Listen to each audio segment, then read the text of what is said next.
아버지 감사합니다. 우리를 주의 자녀 삼으시고 귀한 교회 섬길 수 있도록 우리를 보내주시고 이곳에서 함께 신앙생활할 수 있도록 인도하여 주심을 감사합니다. 이 밤에 부흥의 불길을 타오르는 귀한 밤이 될 수 있도록 우리들에게 성령의 뜨거운 역사가 또한 충만함이 일어날 수 있도록 우리를 성령의 도구로 사용하여 주시옵고 특별히 전도의 도구로 우리를 사용하여 주시옵소서. 말씀과 찬양과 기도를 통하여 우리 하나님 은혜 받는 귀한 시간 될 수 있도록 하나님 임재하시고 역사하여 주시옵소서. 예수님의 이름으로 기도드리옵나이다. 아멘. 신명기 1장 30절에서 33절 말씀을 살펴보겠습니다. 신명기 1장 30절에서 33절 말씀입니다.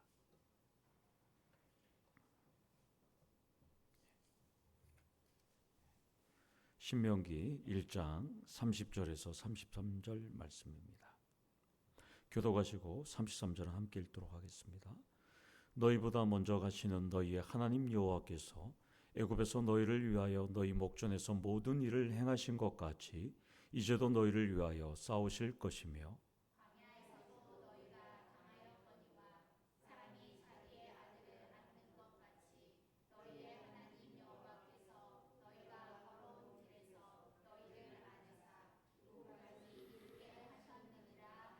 이 일에 너희가 너희 하나님 여호와를 믿지 아니하였도다.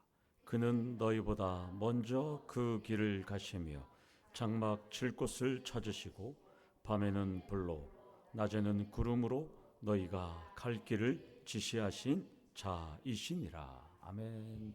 우리 옆에 계신 인사할까요? 사랑합니다. 축복합니다. 인사하겠습니다. 사랑합니다. 축복합니다. 아멘. 예. 이 간증은 좀 들었겠지만 여러분들에게 한 번 더 소개하면 북한의 주영 공사를 지냈고 21대 국회의원을 지냈던 탈북 외교관 태용호 전 의원이 간증했던 내용을 보면 북한이 예전에 우리나라와 교류를 하기 위해서 남한의 목사들이나 교회들을 조금 움직여서 통일 운동을 좀 하려고 좀 했더니 북한에 교회가 없는 거예요. 그래서 북한에서 교회를 만들어서 보여주기식 교회를 만들어야 되는데 교회는 만들었는데 성도가 없는 거예요. 그러니까 당 간부 부인 200명을 갑자기 그냥 착출해갖고 매주 주일 예배를 드리는 거예요.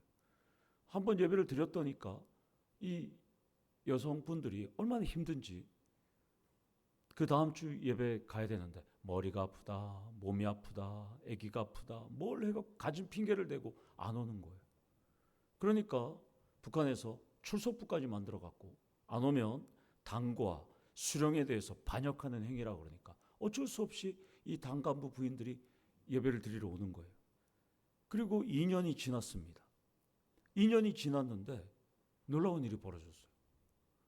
당 간부 부인들이 3시간 전에 와서 찬양 부르고 기도하고 성경을 읽는 거예요. 갑자기 노동당 간부들이 보니까 큰일 났거든요. 예수를 진짜 믿는 거 아니야? 이 사람들? 그래서 한 사람씩 불러서 취조를 합니다. 너 진짜 예수 믿는 거 아니야? 그러니까 무슨 소리입니까? 저희는 당과 수령을 위해서 충성하기 위해서 3시간 전에 와서 예배 드리는 겁니다. 하나같이 다 오리발을 다 내미는 거예요. 그런데 더 놀라운 일이 벌어졌어요. 예배 시간 11시만 되면 이 평양에서 이 봉수교회는 외곽에 있는데 외진 언덕에 있는데 예배 시간 11시쯤 되면 사람들이 그 교회를 기웃거리기 시작하는 거예요. 처음엔 10명, 그 다음에는 100명, 그 다음에는 500명. 그리고 예배가 끝나면 12시만 되면 사람들이 또 온데간데 없이 사라지는 거예요. 노동당에서 지금 발칵 뒤집힌 거예요. 그래서 서성거리는 사람들을 붙잡아서 또 취조를 합니다. 너 예수 믿지? 그랬더니까 그 여인이 이런 말을 합니다. 예, 저는 예수 믿습니다. 저는 이 평양에 교회가 세워지기를 40년 동안 기도했습니다. 저는 이제 죽어도 여한이 없습니다. 그 여자는 당 간부의 부인이었어요.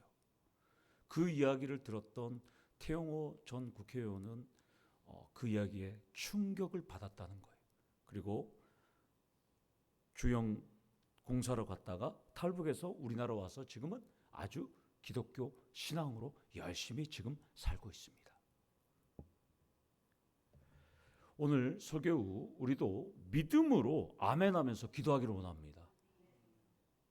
그냥 아무것도 아닌 사람들을 그냥 가짜 목사 세워서 찬양 부르게 하고 성경 읽고 기도하게 했더니 거기에 성령께서 역사하신 거예요.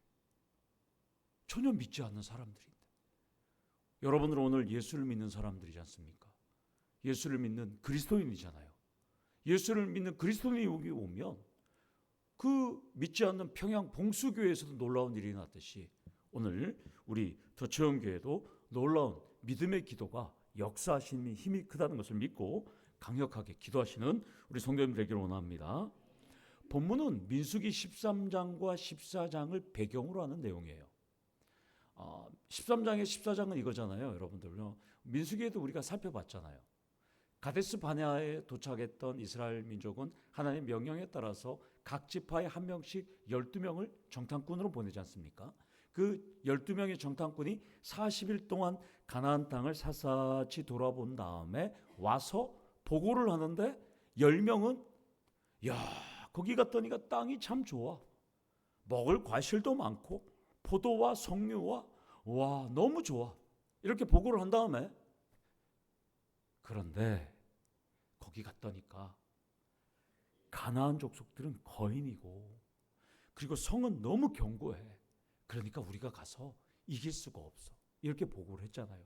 10명이. 2명은 아니라고 그래도. 그러니까 이 사람들이 낙심하고 절망해서 밤새도록 울잖아요.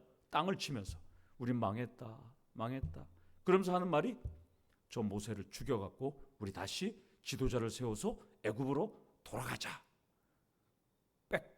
애굽이죠. 그렇게 해서 모세를 죽이려고 하는 순간 하나님께서 진노하시잖아요. 결국 하나님이 등장하시니까 이들이 다시 엎드려지고 하나님께서는 이들에게 출애굽 1세대는 너희들은 40년 동안 방황하다가 죽는다. 이렇게 말씀하셨던 내용이 13장과 14절입니다. 14장입니다.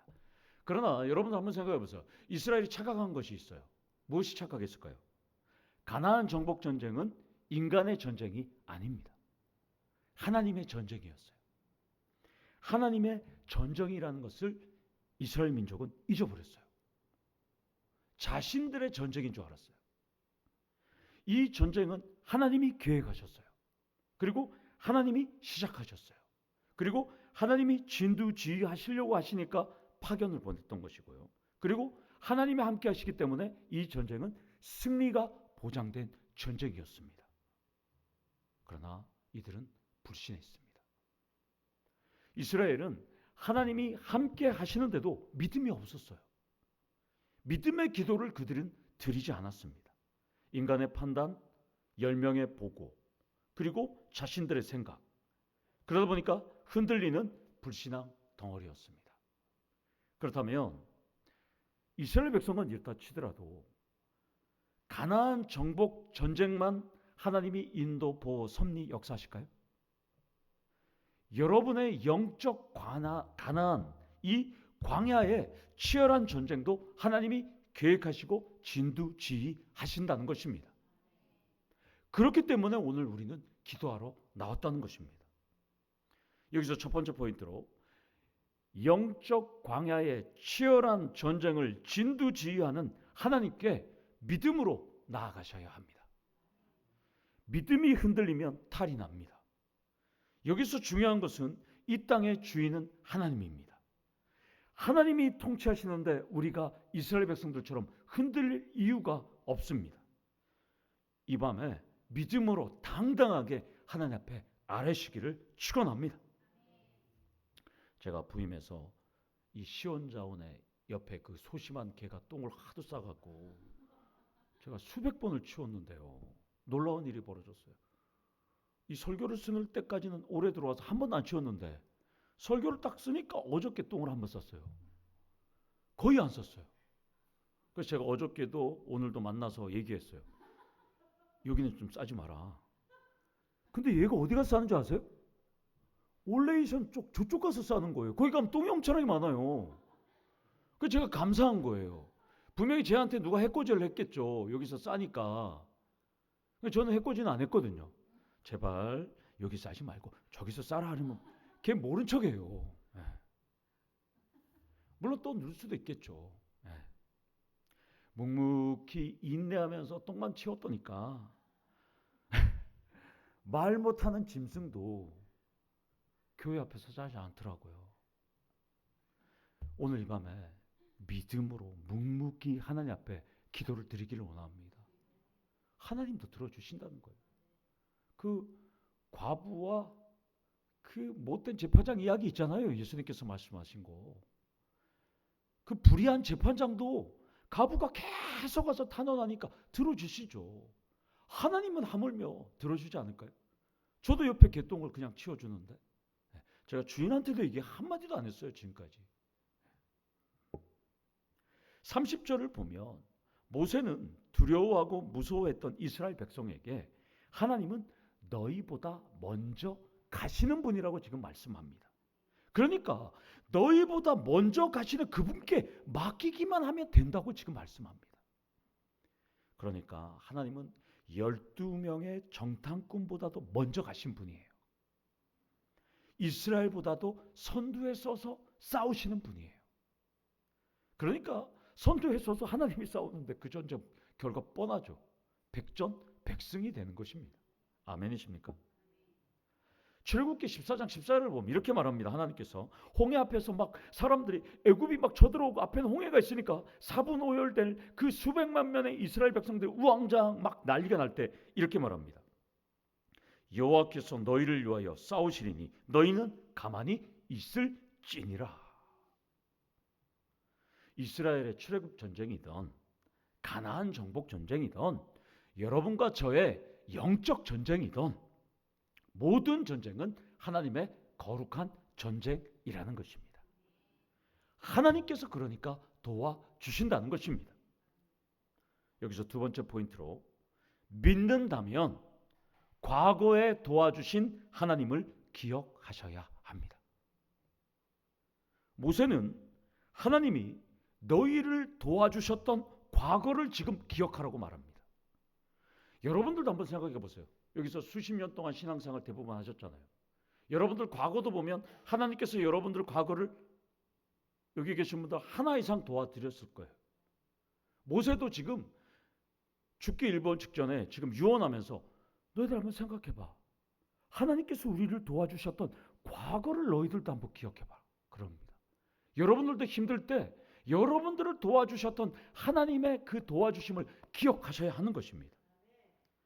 그런데 대부분 어느샌가 나도 모르게 하나님께서 도와주셨다는 것은 그냥 새까맣게 잊어버려요. 안 도와주셨던 것만 생각하고 하나님 그럴 수가 있어요? 막 그러죠. 한번 생각해 보세요. 여러분들. 여러분 지금까지 하나님께서 안 도와주셨던 적이 있습니까? 다시 기억을 회복하고 이 밤에 기도하기를 원합니다. 모세는 과거의 하나님에 대해서 31절에 이렇게 가르칩니다. 사람이 자기 아들을 안고 가는 것 같이 하나님도 이렇게 안고 여기까지 왔다. 하나님과 이스라엘의 관계를 아버지와 아이의 친근한 이미지로 표현하고 있어요. 하나님과 이스라엘 관계를 부자 관계로 지금 설명하고 있어요. 그런데 그냥 손을 이끌고 가는 것이 아니라 안고 왔답니다. 안고. 이스라엘이 40년 동안 그냥 힘들게 걸어온 것 같은데 모세는 안고 왔대요. 여러분들도 마찬가지입니다. 하나님이 여러분을 품에 안고 여기까지 온 겁니다. 그러면 이스라엘만 아버지와 아들의 관계인가요? 예수를 믿는 우리도 하나님과 아버지와 아들의 관계인 것이죠. 우리도 하나님이 안아주시고 여기까지 이끌어 왔다는 것입니다. 그런데 여러분들이 아무리 이 밤에 하나님이 안아주신 것이 생각나지 않는다면 한번 곰곰이 하나님 제발 보여주십시오. 하나님께서 나를 안고 오신 것 한번 해보십시오. 하나님 분명히 여러분들을 생각나게 하실 거예요. 여러분들 여기서 세 번째 포인트로 공평하신 하나님은 여러분을 안고 보호하셨기에 감사하셔야 한다는 것입니다. 감사하실 때 하나님은 더 큰 은혜를 베풀어 주십니다. 하나님의 인도와 보호를 감사하면 하나님은 기뻐하시고 더욱더 많은 것으로 채워주시고 걱정과 불안은 사라지고 기적은 일어나고 믿음은 성장한다는 것입니다.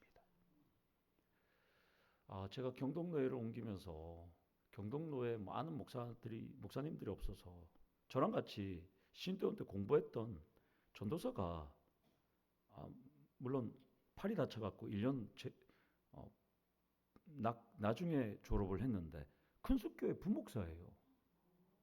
그래서 작년에 오자마자 제가 한번 보자 그랬다니까 뭐 별 볼 생각이 없었어요.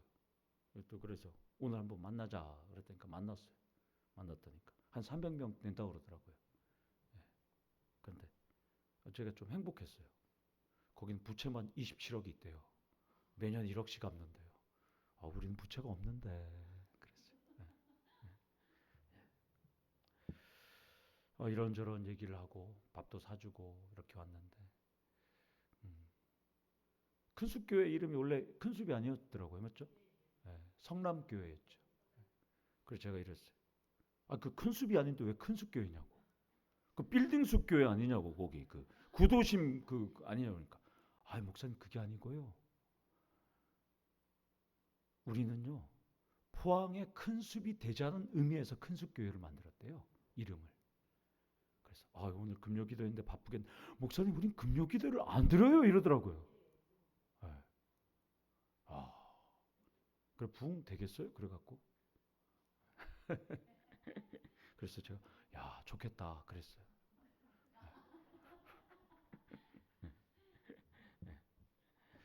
아버님이 목사예요. 우리 제가 물어봤더니까 몰랐는데 아버님이 울산에서 목회를 하시더라고요. 우리 총신 신대원 77회 아직 결혼도 안 했어요. 그래서 목사님 좋은 사람 있으면 소개시켜달라고 그러더라고요. 알았어요. 그렇게 왔어요. 우리 교회도 여기까지 인도해 주신 하나님께 감사하면서 우리가 기뻐하고 더욱더 많은 것으로 하나님 앞에 영광 돌리면 하나님께서 채워주신다는 것이죠. 그리고 우리의 믿음은 성장한다는 것입니다. 그런데 모세는 이스라엘이 이 일에 하나님 여호와를 믿지 않았다고 32절에 지적합니다. 여기서 이 일은 출애굽과 이후의 일을 의미합니다. 이스라엘은 출애굽 10가지 재앙과 홍해를 가르는 기적과 물을 주시며 돌봐 주신 하나님을 전쟁도 치르기 전에 믿지 않는 실패를 지금 저질렀다고 모세는 말씀합니다. 여기 믿지 않다의 믿다는 미아나님이라는 이 믿다라는 뜻은 확실하다, 확인하다, 결의를 굳게 세우다. 그러니까 이스라엘은 한마디로 하나님을 불신했다는 거예요. 불신. 출애굽 10가지 재앙, 그리고 홍해를 가른 기적, 만나와 메추라기를 준 기적, 반석에서 물을 준 기적, 이 모든 기적을 하나님께서 주셨는데 그들은 하나님을 믿지 않았다는 거예요. 그러니까 이스라엘은 출애굽 전쟁이든 가나안 정복 전쟁이든 하나님을 불신했어요. 따라서 우리는 우리 영적인 전쟁을 하나님께서 함께 하시고 거룩한 전쟁으로 이끄신다는 것을 여러분들은 신뢰하셔야 한다는 것입니다. 그러니까 신뢰하면 순종과 승리고 불신하면 실패와 불순종인 겁니다. 따라서 오늘 이 밤에 하나님만을 신뢰하시기를 원합니다. 여기서 네 번째 포인트로 믿음은 순종이고 믿음은 승리의 원동력이 된다는 것입니다. 그러나 이스라엘은 끊임없이 불순종했고 결국 흩어지는 징벌을 받았습니다. 자, 이제 여기서 구호제창 준비 딱 한번 하시면 이제 누가 온지 다 보셔야 돼요. 여러분들 쫙 돌아보셔서 자, 우리 앞뒤 사람 옆에 보면서 구호제창 준비. 야! 믿음은 순종이고 믿음은 승리의 원동력이다. 저는 한번 보세요. 저기 조보기 집사님도 왔고, 김경호 집사님도 오늘 오셨네요. 한 번 더 하겠습니다. 믿음은 순종이고, 믿음은 순종이고, 믿음은 승리의 원동력이다. 원동력이다. 예. 오늘 누가 한지 다 알죠? 예. 안 온 사람들은 체크했다가 이제 불이익을 주셔야 돼요. 연약한 인간이 승승장구하면 자신의 능력을 믿고 교만에 빠질 확률이 상당히 많아요. 그러나 여러분들은 믿음의 대상인 하나님만을 믿고 하나님만 신뢰하기를 원합니다. 제가 그런 말을 한 적이 있는데 저희 교수님이 그런 말을 했어요. 말씀하셨어요. 예수님은 믿음의 대상이고 하나님은 경배의 대상이다. 상당히 수준 높은 신학적인 말씀이죠. 예수님은 믿음의 대상이고 하나님은 경배. 물론 하나님도 믿음의 대상, 경배의 대상, 또 예수님도 믿음의 대상, 경배의 대상이지만 그 성부 하나님과 성자 하나님의 미묘한 이 신학적인 것을 우리 교수님이 아주 잘 정리하신 것 같아요. 33절은 30절에서 언급된 먼저 앞서가시는 하나님이 어떤 일을 하시는지 구체적으로 강조하고 있습니다. 하나님이 친히 안내자가 된다라고 지금 말씀합니다. 가이드가 된다는 거예요, 하나님이. 근데 가이드만 되는 것이 아니라 보니까 하나님은 이스라엘이 야영할 곳을 찾으시고 가야 할 길을 보여주기 위해서 불구름 기둥으로 친히 앞서가시면서 안전한 곳으로 이끌어 주신다는 것입니다. 출애굽기 14장 24절에 보면 하나님께서 불구름 기둥으로 인도하시잖아요. 나중에 제가 레이기 한번 설교를 또 해야 되는데 지금 너무 바빠갖고 못하고 있는데 우리가 대부분 밤에는 불기둥, 낮에는 구름기둥으로 생각하시는데 레이기를 보면 불구름기둥이에요.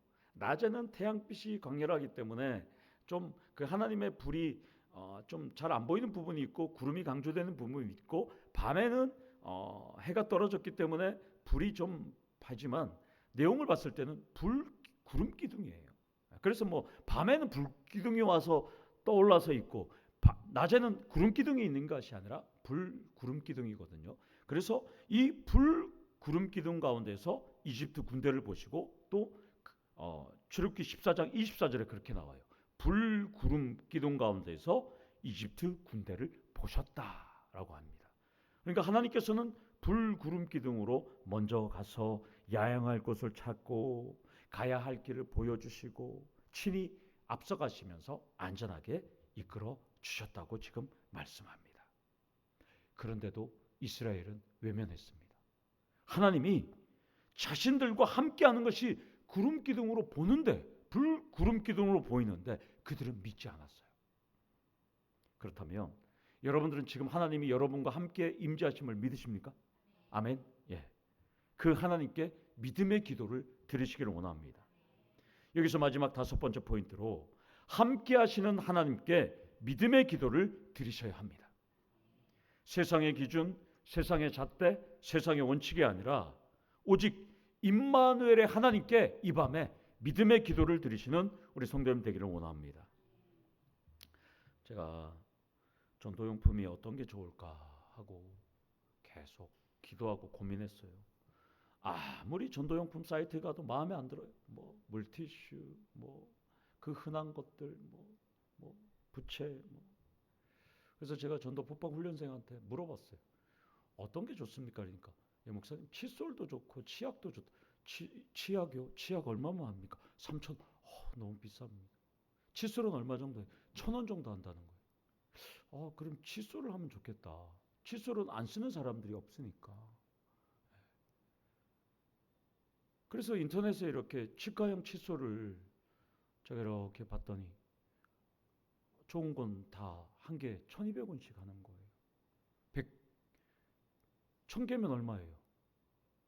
120만 원이잖아요. 비싸다. 그래서 어떻게 할까? 제가 앞전에 있던 교회 안수 집사님이 치과 의사만 4명 데리고 있는 대표원장이시거든요. 젊으신데. 그래서 제가 기도를 했어요. 2주 동안. 분명히 이분한테 제가 요청을 하면 저한테 협찬을 해주실 분이기 때문에 저랑 가까웠어요. 뭐 그렇게 가까운 건 아니지만. 그래갖고 2주 동안 기도하면서 수요일날 연락을 했어요. 전화도 못하고 바쁘니까 문자로, 집사님 제가 전도용품으로 칫솔을 쓰고 싶은데 그 칫솔 어디서 샀는지 저한테 알려주시면, 거기는 고객들한테 나눠주거든요. 그래서 그 연락처만 알려주면 제가 거기 연락도 해보고 도대체 단가가 얼마냐고 물어봤어요. 그랬더니 한 30분 있다가 답장 왔어요. 목사님 제가 구입하면 싼데요, 목사님 구입하면 비쌀 거예요. 제가 복음 전도용으로 협찬해 줄 테니까 몇 개 필요하셔요. 교회 이름하고 마크까지 주면 제가 다 사게 드릴 테니까 목사님 다 보내주셔요. 몇백 개를 원하시는 거예요. 그래서 제가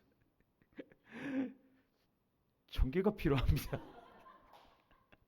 그리고 문자를 그렇게 보냈는데 1000개 120, 그 다음 계산기 뚫으니까 1000원씩이면 120만 원이잖아요. 그래서 안 돼, 500개도 괜찮아요. 다시 문자를 보냈어요. 그랬더니까 집사님, 목사님 제가 로고까지 넣어줘서 해드릴 테니까 복음을 위해서 꼭 전파하시라고. 예. 그래서 어저께 최종 시안이 왔어요. 물론 흑백이지만 로고는 그 칫솔에 십자가 들어가고 대한예수교 장로에 들어가고 더체험교회 치과용 칫솔이라서 상당히 좋아요. 물론 뭐 볼품은 없어요. 그냥 색깔이 그냥 뭐 주황색, 흰색 막 이렇게 있는데 이 칫솔모가 상당히 좋아요. 그래서 우리 교육자들은 그 집사님이 칫솔을 줄 때를 많이 기다렸어요. 너무 좋으니까. 네. 근데 여러분들한테는 저 안 줄 거예요. 집에 가서 다 쓰실까 봐. 네. 물론 그럴 분은 없지만. 그래서 우리 전도법방 훈련생들이나 또 남자 선교회들하고 나가서 이렇게 나눠주려고 그래요. 이렇게. 근데 문제는 뭐냐? 저한테 구입처를 안 알려준 거예요. 이 1000개 떨어지면 또 전화해야 되잖아요.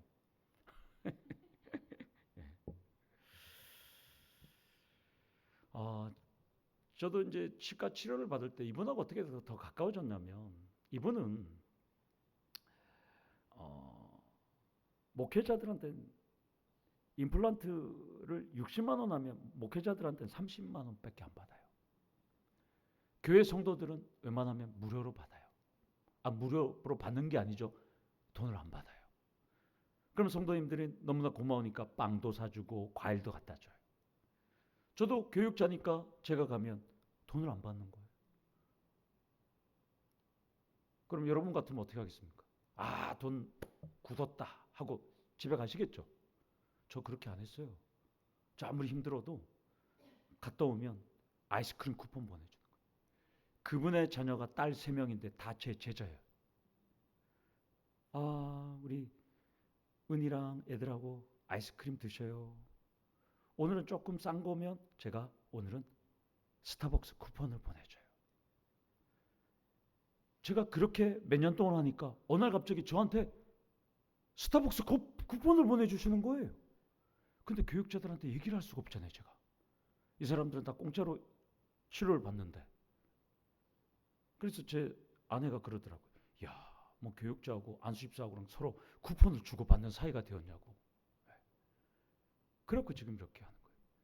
그분이 얼마나 교육자들 잘 섬기냐면 군산에서 해남까지 3시간 걸려요. 얼마나 잘 섬기는지 동네 사람들이 이빨 치료하려고 봉고차 대절해 갖고 12명이 타고 여기 와서 치료받고 가요. 싸니까, 싸게 해주니까. 그래서 제가 집사님한테 이랬어요.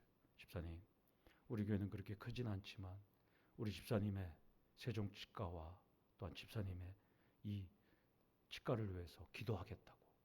네. 앞으로 계속 보내줄지 몰라요. 그분은. 네. 정말 많은 120만 원이라는 뭐 가격은 저는 모르겠어요. 그러나 인터넷에서 저희가 구입하려면 1,200원이더라고요. 로고 새기면 더 많이 들어가겠죠. 1,500원. 본인은 싸다면서 저한테 복음을 위해서 헌신한다는 거. 우리 교회도 이런 집사님이 많았으면 좋겠습니다. 목사님, 교회 이전하는데 제가 땅 1평 사겠습니다. 제가 땅 10평 사겠습니다. 제가 땅 100평 사겠습니다. 하면 될 것 같습니다. 예, 칫솔과 땅은 차이가 있어요. 예, 너무 많이 차이가 나죠. 예. 여러분들 동일하시겠지만 저는 기도하는 대로 응답받았습니다. 2주 동안 기도했더니까 응답받았어요. 예. 왜 응답받을까 곰곰이 생각했어요. 지금 이틀 동안. 이유는 예수의 복음을 위해서 결단하면 하나님은 응답해 주십니다. 예수의 복음을 위해서 저의 건강을 회복시켜 주십시오. 예수의 복음을 위해서 나의 가정을 회복시켜 주십시오. 예수의 복음을 위해서 나의 일터, 나의 사업장, 나의 인간관계를 회복시켜 주십시오. 그럼 회복이 됩니다. 그런데 예수의 복음이 아니니까 회복이 안 되는 것이죠. 저는 우리 집사님에게 복음 전도요. 제가 이빨 닦는 용이 아니라 복음 전도용이라니까 하나님께서 응답해 주시잖아요. 여러분들.